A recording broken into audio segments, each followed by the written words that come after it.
The country's largest ever class action lawsuit involving miners gets the green light.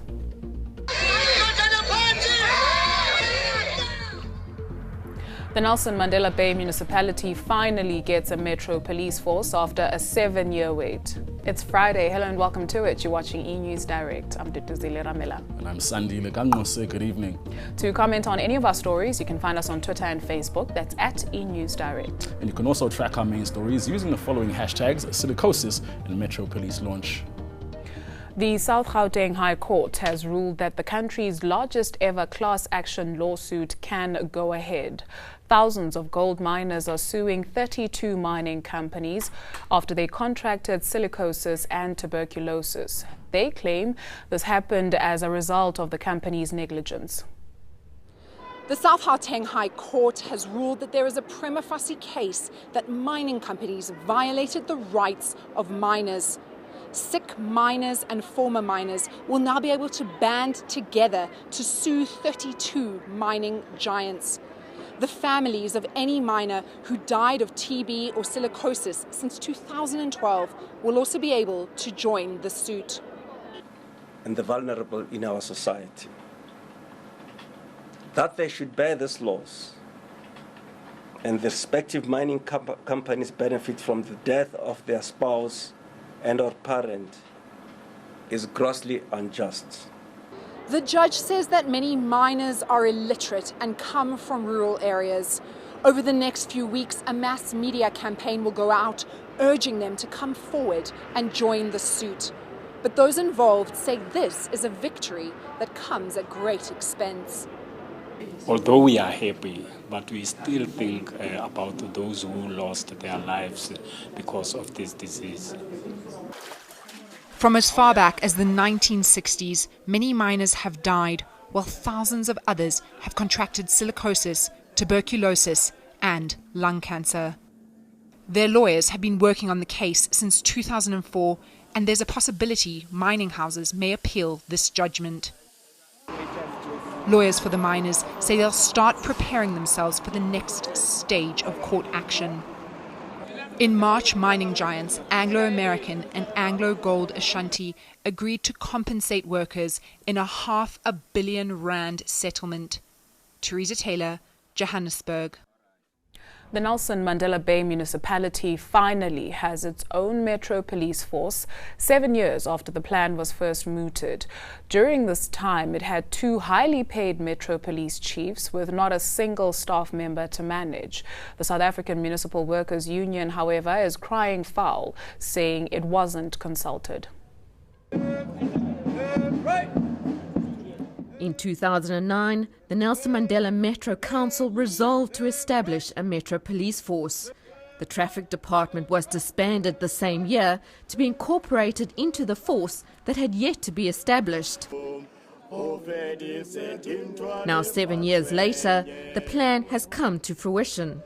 A lack of money was always to blame, but now Mayor Danny Jordan says 225 million rand has been made available to set it up.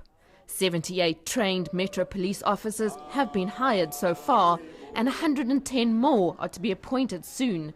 The South African Municipal Workers Union is not impressed, though. The union protested outside the launch venue, saying their members had not been consulted about the launch. They insist negotiations related to the new law enforcement service are still underway and no agreement has yet been reached.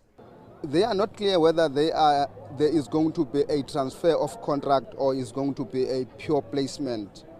The union is adamant the launch is just an empty political statement. At the same time, opposition parties are unhappy with the appointment of Lyndon T as the head of safety and security in the metro. He was found guilty of drunk driving and negligence in the Port Elizabeth Magistrates Court.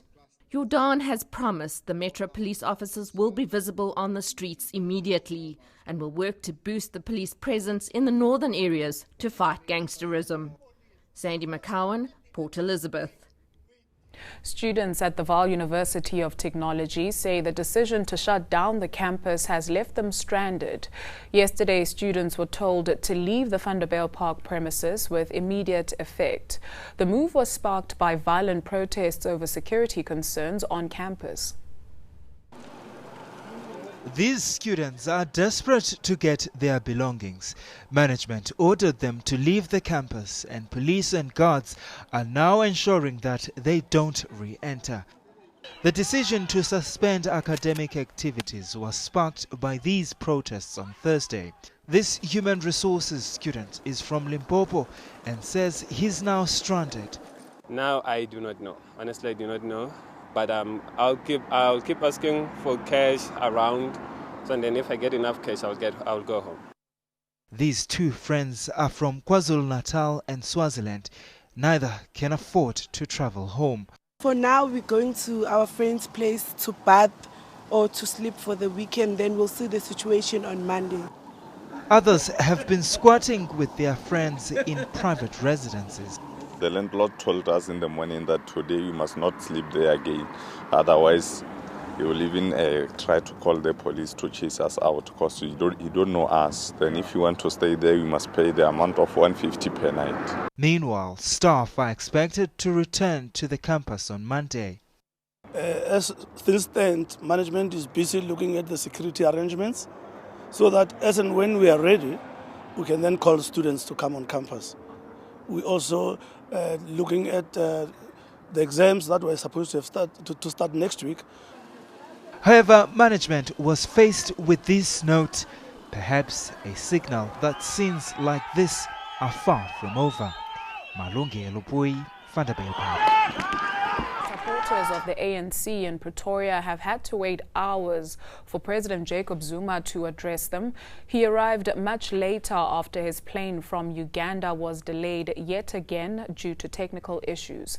The battle for control of the Tshwane Metro is expected to be fierce, with the DA suggesting it could wrestle the metro away from the ANC. But the ANC's head of elections, Nomvula Mokonyane, was well received by residents. When Zuma finally arrived in the early afternoon, he reminded supporters that there's no point in voting for anyone except for the ANC. Amanye amaqembu lawa ngaphandle kwe-ANC aseke asenzelayo awayeki-ke la maqembu na ukucela amavoti ebantwini. Uma ngiwumvoti sengihlezi nje ngingedwa ngingakaxoxi namuntu ngizothi ngilivotelelani leli qembu engingalazeli lutho elingakalezeli ngenzele lutho. Abanye babo ngathi bayahlanya kancane emakhanda. Gauteng traffic authorities are cracking down on unroadworthy taxis. This comes after 14 people were killed in a road crash and one incident in Randfontein. A number of drivers have been arrested and 50 taxis impounded during a sting operation around Johannesburg today. Morning rush hour turned into a nightmare for many taxi operators in the south of Johannesburg. Some were busted driving unroadworthy vehicles with no valid permits. Others had no driver's licenses. One driver was caught transporting school children in an unroadworthy taxi. His driver's license had expired in 2013 and his taxi had a broken accelerator cable.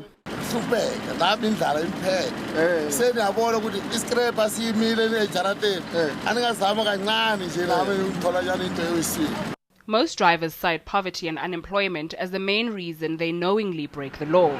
They're not supposed to be exposed.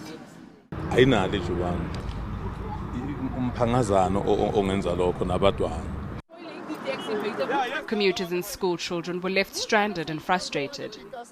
We are desperate for transport. There's no transport here in Eldorado Park. So the best one that come, we get in. Traffic officials are talking tough. This is a taxi that is supposed to transport people to work, to school, to different destinations, be it meetings, workshops, interviews. Now, are we saying our people are safe in such taxis? People definitely are not safe. And what we do is we are going to ensure that Gauteng is a safe place for all who live in it. Road users must be safe on our roads. Authorities say they'll intensify the routine checks targeting public passenger transport. This ship is supposed to bend, not bend.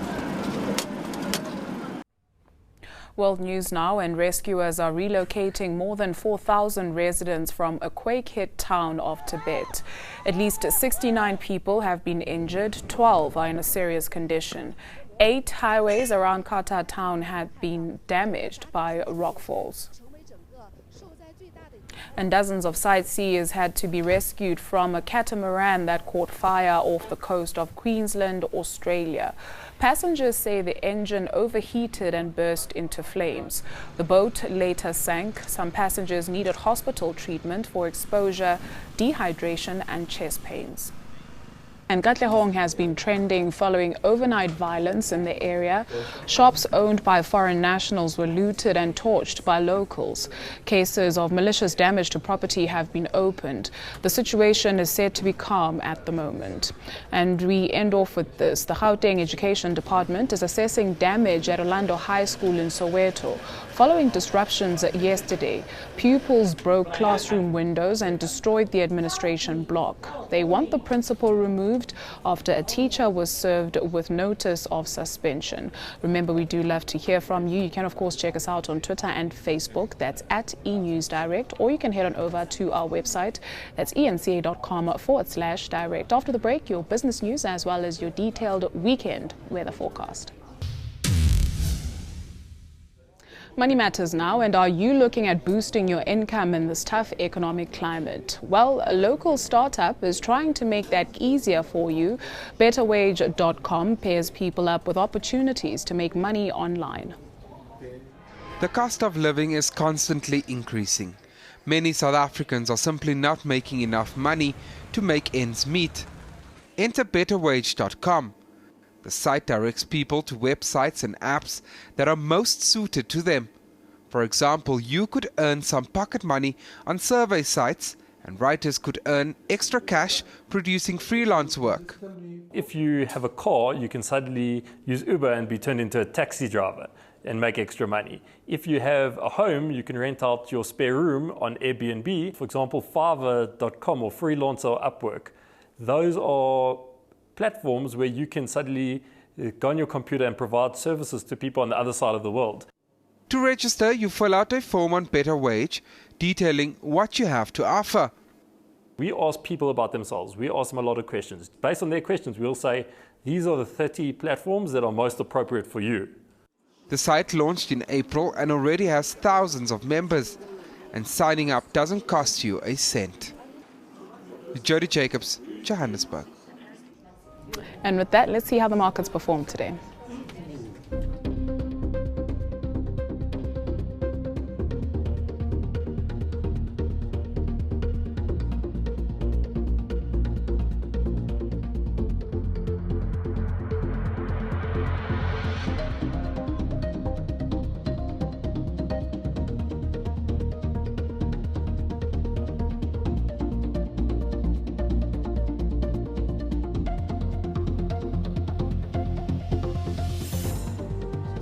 Let's check in with the Weather Center now. Here's Candice.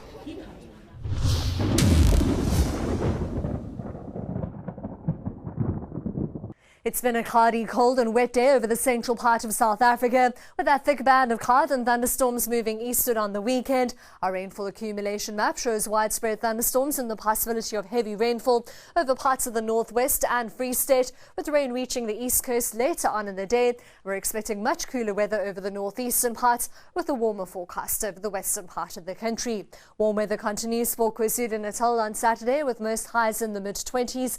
We're expecting evening rain along the coast, with the possibility of thundershowers as we head further inland. We're forecasting a partly cloudy and mild day for the Eastern Cape, with a few thundershowers still in the forecast over the northeastern parts. Dry as we head towards the Western Cape, with those temperatures slowly warming up. A bit of cloud is forecast along the coast. 20 degrees for George, Mussel Bay and Cape Town, and Worcester and Oudtshoorn both at 23 degrees. You'll also see warmer weather for the Northern Cape, still cool over the eastern parts, with a high of 17 degrees, with the possibility of thundershowers for Kimberley. Here's where we move into that wet weather, with scattered to widespread thunderstorms for the Free State and a watch for heavy rainfall mainly over the northeastern parts. Cooler weather is forecast for for the northwest, especially under that cloud and rainfall, with widespread thunderstorms and a watch for heavy rainfall for Klerksdorp at 18 degrees, 17 for Potchefstroom and Mahikeng at 20. We're expecting some cloud to move in over Limpopo on Saturday. Still sunny and hot for Phalaborwa, Messina and Skokuza, all in the low 30s. A cooler day for Bombela at 26 with the possibility of evening thundershowers, and you'll see scattered thundershowers as we head towards Mpumalanga Highveld with a high of around 20. A much cooler day is expected for Gauteng on Saturday with most highs in the teens. Cloudy and wet over the southern part of the province with scattered thundershowers for Johannesburg and Pretoria. We're still forecasting thundershowers over the northeastern and eastern parts on Sunday, but with a sunny day for the rest of South Africa. And on Monday, only a few thundershowers remain in the forecast for Limpopo, partly cloudy and dry along the east coast with a warmer day across the country. That's all from the Weather Centre for now. Have a great weekend.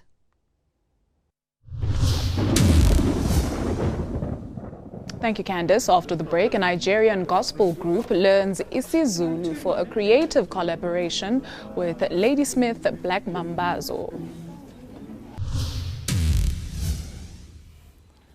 Now, in what could be a first for the African continent, four-time Grammy winner Ladysmith Black Mambazo has joined forces with a Nigerian gospel band to record in isiZulu. Interesting project that. Beulah Quartet was looking to make its mark, and they turned to our very own homegrown talent for collaboration. Established in Lagos in Nigeria in 2008, Beulah Quartet was ready to broaden its horizons. Their gigs so far have been at churches and concerts around Nigeria. Their music is inspired by the South African sounds of Isicathamiya, the genre Ladysmith Black Mambazo is renowned for. The uniqueness and the style of their music actually baffles us so much that it's actually different from the kind of music we hear nowadays, and it's just so unique and cool, and we are actually on that line.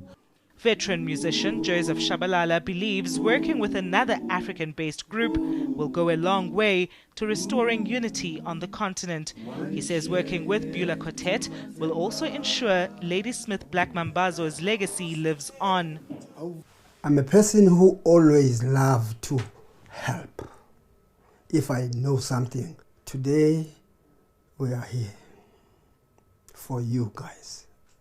Beulah Quartet worked with Shabalala and his team in producing 6 of the 12 songs. But it wasn't always easy getting the group to understand and sing in isiZulu. The band will be launching their album on the 25th of May. They'll also be performing at the Africa Day celebration in Durban the next day.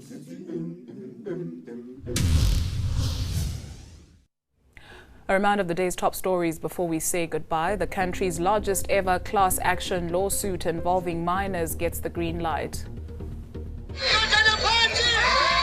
The Nelson Mandela Bay municipality finally gets a metro police force after a 7-year wait.